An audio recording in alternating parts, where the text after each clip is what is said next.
महागठबंधन और आरजेडी की करारी शिकस्त के बाद अब लालू परिवार बिखरता नजर आ रहा है।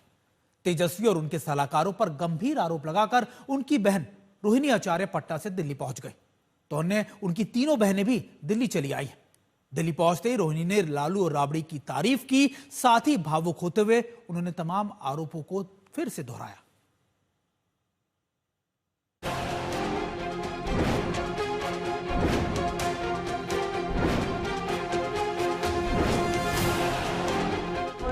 आराम से चलाया था रोहिणी जी, आप आराम से बात करें। आप ये बात जाके तेजस्वी यादव, आप ये बात जाकर के तेजस्वी यादव किसके शह पे हुआ है उनसे जाके पूछिए, संजय यादव से पूछिए, रेचल यादव से पूछिए, रमेश से जाके पूछिए। लालू की दूसरी बेटी और तेजस्वी की बहन साफ साफ गुनाह बता रही हैं, एक एक नाम गिना रही है। आपने कहा था कि चप्पल चलाया गया, चप्पल चलाने की बात आपने कही।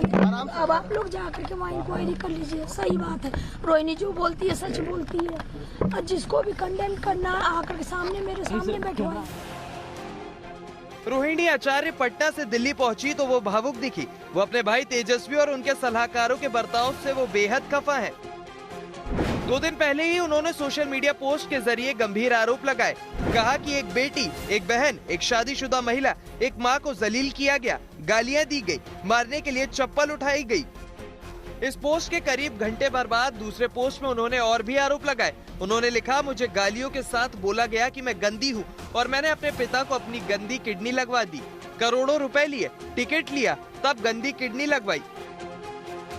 ऐसे गंभीर आरोप लगाने वाली रोहिणी जब दिल्ली पहुंची तो वो राबड़ी और लालू के लिए भावुक दिखी। कल मेरे माता पिता भी रो रहे थे, मेरी बहन रो रही थी मेरे लिए। मुझे भगवान ने मुझे सौभाग्य दिया कि मुझे मेरे इस तरह के माता पिता मिले, जो मेरा हर समय मेरा साथ दिए। मुझे बस इतना ही कहना है कि भगवान ना करे कि आप लोग के भी घर में कभी मेरे जैसी बहन बेटियां हो। जिस घर में भाई हो, भाई लोग का ही योगदान होना चाहिए। काहे सारा बलिदान बेटी लोग दी, और जब बेटी कुछ सवाल पूछे तो आप बोल दीजिएगा कि आप ससुराल में जाओ, तुम्हारा शादी हो गया है। रविवार की शाम रोहिणी के बाद उनकी 3 बहनें रागिनी, चंदा और राजलक्ष्मी भी अपने बच्चों के साथ पटना आवास छोड़कर दिल्ली पहुंच गई। इसके साथ ही परिवार में तेजस्वी अलग थलग पड़ गए हैं। अब 10 सर्कुलर आवास में केवल लालू, राबड़ी और मीसा भारती हैं। लालू परिवार में घमासान को लेकर अब हर कोई पूछ रहा है कि आखिर इस महाभारत की असल वजह क्या है। सूत्रों के मुताबिक चुनाव में करारी हार के बाद 15 नवंबर की दोपहर तेजस्वी और रोहिणी में बहस हुई। रोहिणी संजय यादव और उनकी टीम को जिम्मेदार बता रही थी। इस पर तेजस्वी ने आपत्ति जताई। तब रोहिणी ने तेजस्वी पर आरोप लगाया कि वो संजय यादव को छोड़कर किसी और की बात नहीं सुनते। संजय यादव के साले सुमित को तेजस्वी का पीए बनाए जाने पर भी रोहिणी भड़की हुई थी। रोहिणी ने तेजस्वी से बहस के दौरान संजय यादव के सहयोगी रमीज और अदनान के मनमानी की भी बात कही। इसी के बाद तेजस्वी अपनी बहन रोहिणी पर नाराज हुए और चप्पल उठाने तक मामला जा पहुंचा। रोहिणी के ऐसे अपमान के बाद तेज प्रताप का गुस्सा भी फूटा।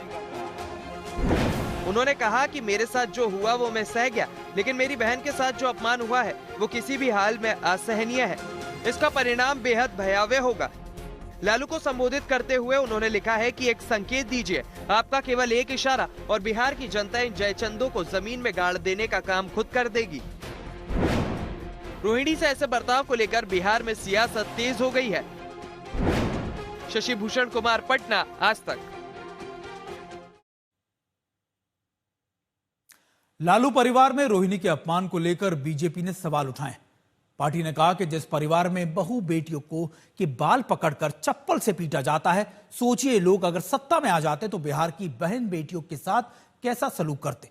बीजेपी ने इसको लेकर कल एक वीडियो भी जारी किया है, वो भी आपको दिखाते हैं। ठीक है, हम अपने ऊपर तो ले लेंगे, मेरे पिता पे क्यों छापा? ऊपर से हम आके उनसे बोलने आए। उसी समय उन्होंने गार्ड्स बुलाया है, मुझे मारा है, उसके बाद बाहर निकाल दिया है। मेरा फोन था जिसमें एविडेंस है वो भी छीन लिया और उसके बाद मुझे मारा है। उसके बाद ये सारा बॉडीगार्ड सब देखते रहता है। किसने मारा? राबड़ी देवी ने खुद मारा है हमको। सर पे मारा है, बाल खींच खींच के मारा है, पैर में चोट है। मेरा कोई परिवार नहीं है। अब ये जाकर के आप संजय, रमीज, तेजस्वी यादव से पूछिए, मेरा कोई परिवार नहीं है।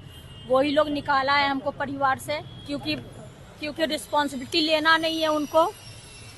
पूरा दुनिया बोल रहा है जो चाणक्य बनेगा तो चाणक्य से आप सवाल पूछिएगा। जब कार्यकर्ता चाणक्य से सवाल कर रहा है, पूरा देश दुनिया सवाल कर रहा है कि पार्टी का ये ऐसा हाल क्यों हुआ।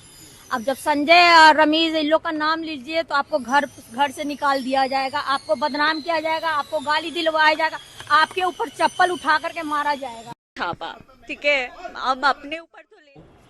और मैं कतई इस बात को नहीं मानता कि शादी के बाद ससुराल ही बेटी का घर सब कुछ। वो नहीं भाई, जिस परिवार में वो पली बड़ी जन्मी है वो घर भी उनका उतना ही है जितना उस घर के लड़कों का है।